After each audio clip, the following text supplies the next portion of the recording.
things have not gone well for Zoe Ann Weiss.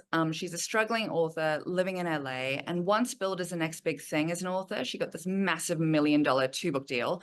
Her first book, a novel about a thriller about a stalker, bombed, and now she's stuck working in a florist.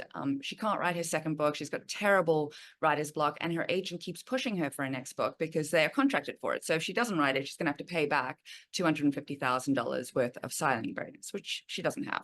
So things are not good for her when we start, and we meet her on her 30th birthday. So she's got that kind of, where you're looking at life going, I really thought it was going to turn out different.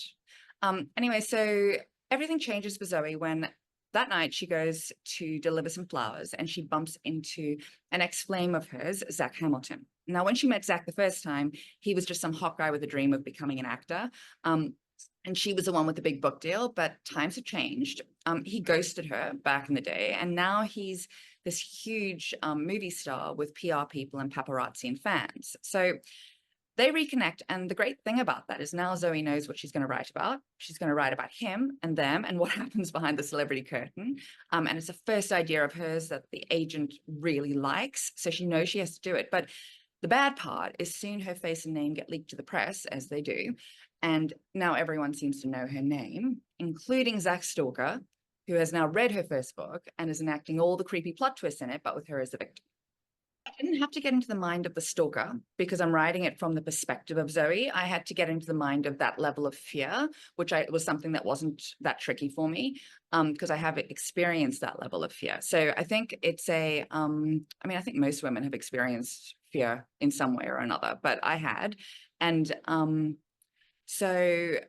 but because I didn't have to get into the stalker's mind, that wasn't really problematic for me. I just had to know what they were doing and why they were doing it. Like, you have to understand them. You have to have a really good understanding of what's driving them to do what they're doing, because otherwise you can't pick what they would do. And you can't pick, because you're going to have to tell the reader at some point what they're doing and why they're doing it, right? So you have to get it. But I didn't have to sort of sit there coming from their perspective, watching her. I just had to have her. I knew I wanted it. Like, that was one of the main things I was trying to put across, was how, as a creative, once you put something out into the world, it can be used against you. You make this thing trying to like entertain and bring people a sense of connection and all these things, but then somebody can take it and use it as a weapon against you. That was one of the major things I was trying to put across. So it was necessary to have the book in there, or I wouldn't be able to say that. But it was tricky to do. Like, when I wrote the first draft, I just had the main things that happen in the book that Zoe wrote, Fractured, and then had them happening to her. So she knew that they were following the book as a guide. But then when I sent it into my editor, the editor was like, we need to know the entire plot. So now I had to plot the book within the book. And that was tricky because now it had to line up with exactly what Zoe was going through. And it had to line up not only in terms of plot points, but also in terms of her emotional reasons for things, like an emotional reason for why she had writer's block, and an emotional reason for why she was struggling to do that rewrite. And yeah, it was really tricky, but I felt very proud of myself when I did it. So I didn't enjoy writing Fractured, which is what she's basing it on. But I'm glad I did it because I think it made the book so much stronger. I think that having a really strong understanding of what happens in that book informs everything that happens in Zoe's new book. But I'd be lying if I said I enjoyed that part.